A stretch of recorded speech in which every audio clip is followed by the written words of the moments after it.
So I really think that, you know, when we're born, when we're children, we are not concerned with like the stuff of the world. Like we haven't been taught that we aren't an artist yet.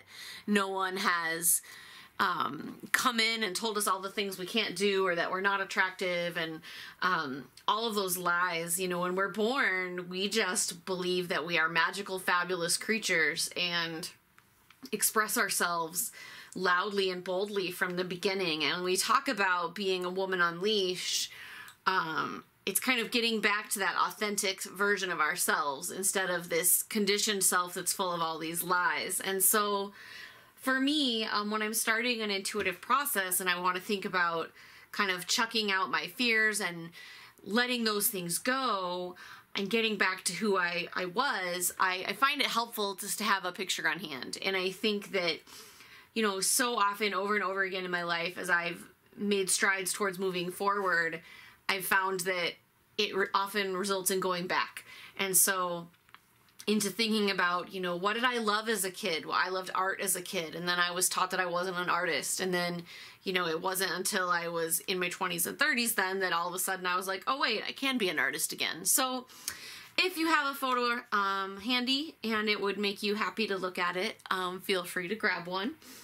And then, so at this point, what you're going to want to do is look at your photo or close your eyes and in your mind's eye, just kind of hold a picture, like a mental image of who you felt you were when you were a baby or a child. Maybe think of yourself as still in that body, so you'd be looking out. And as you do this, I want you to go back to your retreat intention. And what was that intention that you started out with for this retreat, of what you wanted to work on or let go of? And keeping that intention in mind, just take a pause and say, what do you want me to know about that? What do you want me to know about that fear that I'm getting rid of, or that specific issue that I want to work on?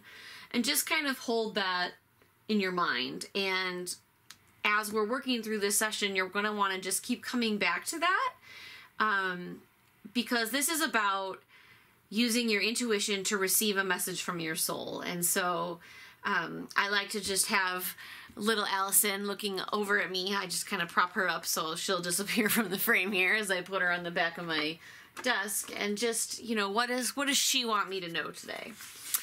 So then, oops, excuse me, you're going to go ahead and get your journal out and flip open to any place you want. Looks like I'm going to be working right here.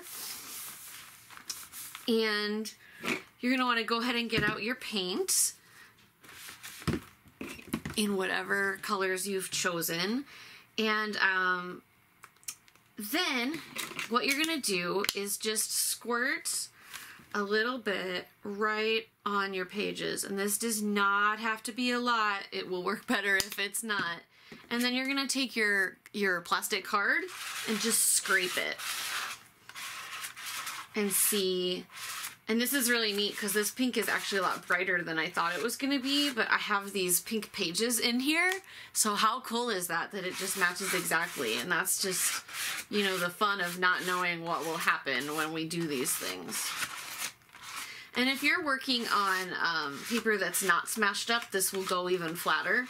And what I really like about this technique is that once the paint is this flat, it dries very, very quickly, so you don't have to wait as long between layers.